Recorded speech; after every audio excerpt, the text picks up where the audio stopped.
అందరికీ నమస్కారం. ప్రణయ సాగరం పార్ట్ 4. అక్షర అభయ నడుం చుట్టూ చేతులు వేసి చుట్టేసి తన కడుపులో మొహం దాచుకుని, లవ్ యూ బావా, నా జీవితంలో నాకంటూ ఒక విలువ కావాలి, అది కూడా నీ భార్యగా. నువ్వు లేని జీవితం నేను ఊహించుకోలేను బావా అని గట్టిగా ఏడ్చేస్తుంది. అభయ్ అక్షర్ని ఫోర్స్గా లాగి పడేసి చంప మీద ఒకటి కొడతాడు.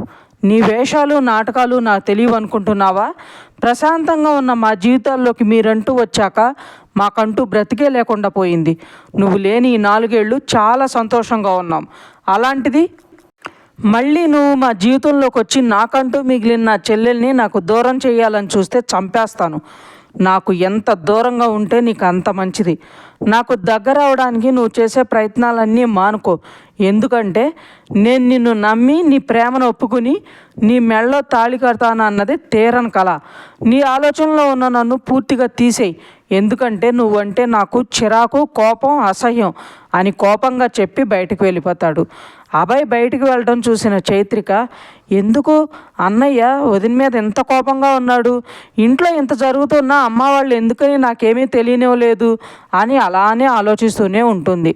అక్షర రూమ్లో కూర్చుని ఏడుస్తూ, అంత పెద్ద తప్పు నేనేం చేశాను బావా? ఇన్ని రోజులు మా అమ్మ చేసిన దానికి నన్ను దూరం పెడుతున్నావు అనుకున్నాను. కానీ ఇప్పుడు నీ మాటల్లో కళ్ళల్లో నాకు ఇంకేదో కారణం ఉందని అర్థమవుతుంది. అదేంటో తెలుసుకుంటాను బావా. నిన్ను మాత్రం నేను దూరం చేసుకోను. ఒకవేళ ఆ పరిస్థితే వస్తే నా జీవితంలో అదే ఆఖరి రోజు అవుతుంది అనుకుని మంచం పక్కన టేబుల్ మీద ఉన్న ఫోటోను చూస్తుంది. అభయ్ తల్లిదండ్రులు చైర్లో కూర్చుంటే వాళ్ళ వెనక నుండి ఇద్దరి భుజం చుట్టూ చేయి వేసి నవ్వుతున్న అభయ్ దాన్ని చేతిలో తీసుకుని, నా కొడుకే నీ మొగుడు అని బావ మీద తెలియని ప్రేమను పెంచేసి మా ఇద్దరికి పెళ్లి చేయకుండా ఇలా తప్పించుకుని వెళ్ళిపోయారు మీరు. బావ నన్ను తన లైఫ్లోకి రానివ్వకపోతే నేను కూడా మీ దగ్గరకు వచ్చి అప్పుడు చెప్తా మీ సంగతి అని తన బాధను మర్చిపోయి ఆ ఫోటోకి ముద్దు పెట్టి, నా లైఫ్లో ఇంపార్టెంట్ పర్సన్స్ మీరు ముగ్గురు, మీ అబ్బాయిని బాధ్యతని నా చేతుల్లో పెట్టారు. ఎటువంటి పరిస్థితులు ఎదురైనా వాటిని విస్మరించనత్త. అమ్మ ప్రేమను పంచిన నిన్ను మా అమ్మ అర్థం చేసుకోలేకపోయిందేమో, కానీ నేను నాన్న అర్థం చేసుకున్నాం.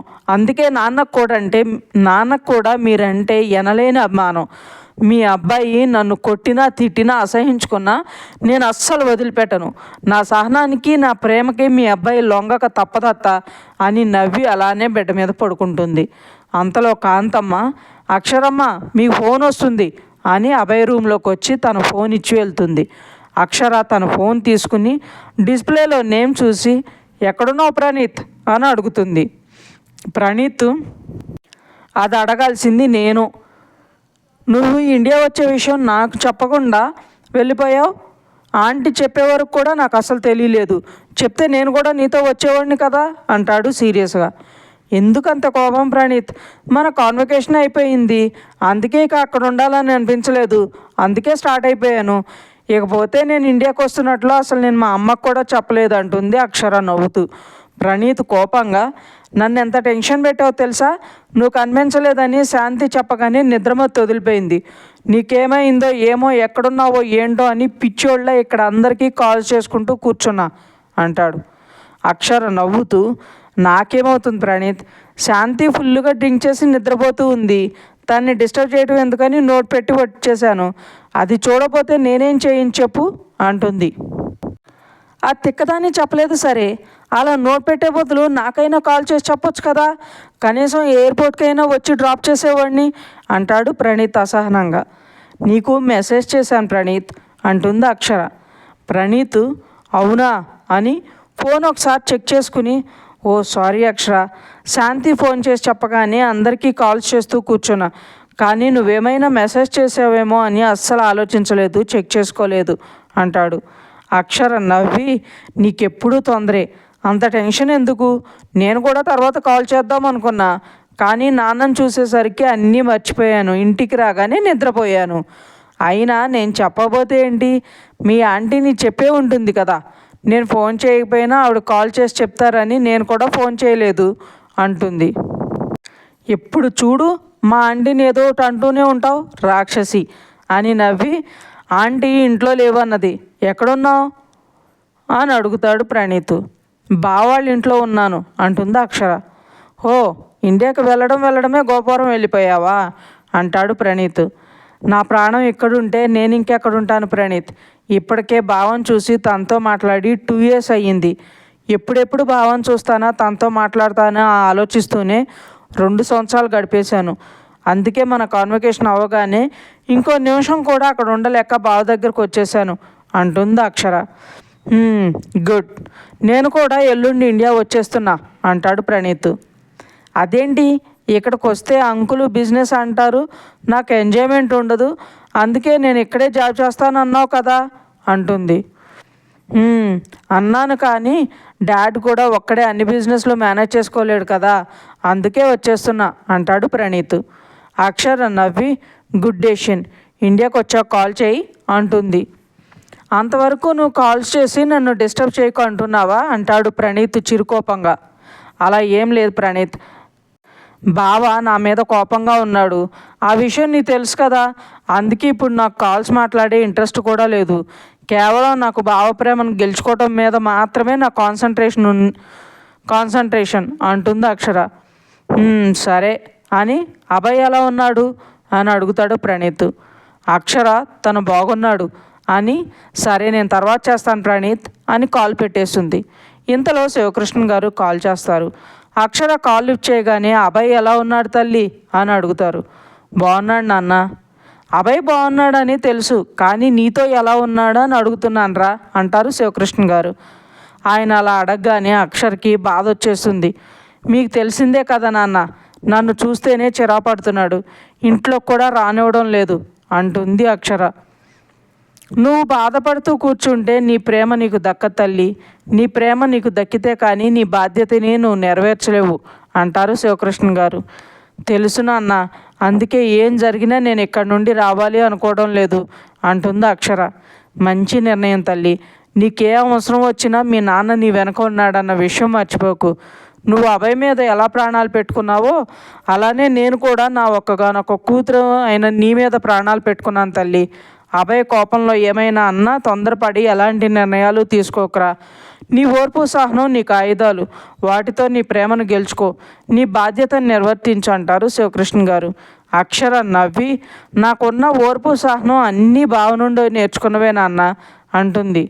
మీ బావ దగ్గర నేర్చుకున్న విద్యలు మీ బావ మీదనే ఉపయోగించు అంటారు శివకృష్ణ గారు నవ్వుతూ.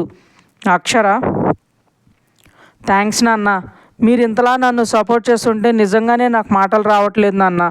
మీరు మామకిచ్చిన మాటని నేను అత్తకిచ్చిన మాటని తప్పక నెరవేరుస్తానన్న, అలానే నా ప్రేమను నా సొంతం చేసుకుంటా. మీరు ఇచ్చే ధైర్యం నాకు ఎంతో స్ఫూర్తినిస్తుంది అన్న అంటుంది. నా కూతురు గురించి తెలిసి నేను ఆ మాత్రం సహాయం చేయకపోతే ఎలారా అంటారు శివకృష్ణ గారు. అమ్మలాగా మీరు కూడా నన్ను అర్థం చేసుకోలేకపోతే నా పరిస్థితి ఏంటో ఆలోచిస్తేనే భయం వేస్తుంది అన్న అంటుంది అక్షర. శివకృష్ణ గారు నవ్వి ఎక్కువ ఆలోచించక తల్లి, ఎప్పుడైనా నీకు మీ నాన్న అండగా ఉంటాడు. నీ విషయంలో మీ అమ్మ ఎదురొచ్చినా నేను పట్టించుకోను. మేమిచ్చిన ఫ్రీడమ్ని మిస్యూజ్ చేయకుండా ఇప్పటివరకు ప్రతీదీ మాకు నచ్చినట్లు చేసావు. మొదటిసారి నా కూతురు నాకు బావ కావాలన్నా అన్న అని తన ఇష్టాన్ని నోరు తెరిచి చెప్పింది. అందుకే నా భార్య ఆలోచించే ఆస్తులు అంతస్తుల కంటే నా కూతురు సంతోషం ముఖ్యం అనుకున్నాను. నా మీద నమ్మకంతో నా కూతురు నోరు తెరిచి తన మనసులో మాట చెప్పినప్పుడు తన ఇష్టాలకు విలువ ఇవ్వకపోతే నేనేం తండ్రిని అంటారు. అక్షర ప్రేమగా థ్యాంక్స్ నాన్న, లవ్ యూ సో మచ్ నాన్న అంటుంది. శివకృష్ణ గారు జాగ్రత్త తల్లి అని కాల్ పెట్టేస్తారు. అక్షర కాల్ పెట్టేసి మళ్ళీ బెడ్ మీద పడుకుని నిన్ను నీ ప్రేమనే గెలుచుకోవాలంటే ఏం చేయాలో అర్థం కావటం లేదు బాబా అని ఆలోచిస్తూ అలానే నిద్రపోతుంది. 1 గంట తర్వాత రూమ్లోకి వచ్చిన అభయ్ అక్కడ అక్షర్ నిద్రపోవడం చూసి నెమ్మదిగా దగ్గరకు వెళ్ళి తన నుదుటి మీద ముద్దు పెట్టుకుని తల నిమురుతాడు. అక్షర ఆస్పర్శకే నిద్రలో కూడా ఆనందంతో నవ్వుతుంటే అభయ్ అది గమనించి తన పెదవుల మీద అంటినట్లు ముద్దు పెడతాడు. అక్షర ప్రేమగా నాకు తెలుసు బావా, నీకు నేనంటే ప్రేమ ఉందని. నీ కళ్ళు ఒకటి మనసు ఒకటి మాట ఒకటి చెప్తుంది. నువ్వు ఎంత వద్దన్నా నేను నీడను బావా, నీ నుండి దూరంగా వెళ్ళలేను అని మెల్లగా కళ్ళు తెరిచి బావా అనే లోపే తలుపులు దడేల్మని ఓపెన్ అయ్యేసరికి ఉలిక్కి పళ్ళేస్తుంది. ఇదంతా కలనా? అభయ్ డోర్ దగ్గర నిలబడి తన్నే కోపంగా చూస్తూ నువ్వు నా రూమ్లో నుండి వెళ్లకుండా ఏం చేస్తున్నావు? నిన్ను ఇంట్లోకి ఎవరు రానిచ్చారు అసలు? ముందు బయటకు వెళ్ళు అని అరుస్తాడు. అక్షరం మొండిగా నేను వెళ్ళను బావా, నేను ఇక్కడే ఉంటాను. నీకోసం చైత్ర కోసం వచ్చాను, మిమ్మల్ని కాదని నేను ఎక్కడికి వెళ్తాను అంటుంది. అబ్బాయి కోపంగా, నా కోసం నువ్వు ఉండాల్సిన అవసరం లేదు, ఇక నా చెల్లెల పేరు అడ్డం పెట్టుకొని ఇక్కడ ఉండాలని చూస్తే మాత్రం అంటుండగానే, అంటే ఏంటి బావా, అత్తమామకు నువ్వు ఇచ్చిన మాట మర్చిపోయావేమో. నేను కాదు, ఎవరు అవునన్నా కాదన్నా మన బాధ్యత నెరవేరాలంటే నువ్వు నన్ను పెళ్లి చేసుకోక తప్పదు బావా అంటుంది అక్షర గట్టిగా. నీ ధీమా అదే అయితే చెప్తున్నా విను, నువ్వేం చేసినా నీ మెళ్ళలో తాళి మాత్రం కట్టను అంటాడు అబ్బాయి. ఏమో, నువ్వే నన్ను దూరం చేసుకోలేక నన్ను వెతుక్కుంటూ వచ్చి తాళి కడతావేమో అంటుంది అక్షర కూడా తగ్గకుండా. ఈ అబ్బాయి కల్లో కూడా అలాంటి పనులు చేస్తాడని అనుకోకు. పగటి కల్లో కనడం మాని మీ అమ్మ తెచ్చిన గొప్పింటి సంబంధం చేసుకో అంటాడు. అక్షర కోపంగా, తీసుకురావడానికి మా అమ్మ ఎవరో, పెళ్లి చేసుకోమని చెప్పడానికి నువ్వెవరో బావా అంటుంది. అబ్బాయి సీరియస్గా చూస్తూ, మరి నా వెనక ఎందుకు తిరుగుతున్నావు, నేను అన్ని మాట్లాడుతున్నా ఎందుకు పడుతున్నావు అంటాడు. అక్షర ప్రేమగా చూస్తూ, ఎందుకంటే నేను నిన్ను పిచ్చిగా ప్రేమిస్తున్నాను కాబట్టి. నీకు నన్ను పెళ్లి చేసుకోవటం ఇష్టం లేకపోతే ఇష్టం లేదని చెప్పొచ్చు బావా, కానీ ఇంకొకరిని పెళ్లి చేసుకోమని చెప్పే హక్కు మాత్రం నీకు లేదు బావా అంటుంది. ఇంకా ఉంది ఫ్రెండ్స్. మీకు ఈ స్టోరీ నచ్చినట్లయితే లైక్ చేయండి, సబ్స్క్రైబ్ చేయండి. ఎంతలా ఆదరిస్తున్నందుకు థ్యాంక్ యూ సో మచ్.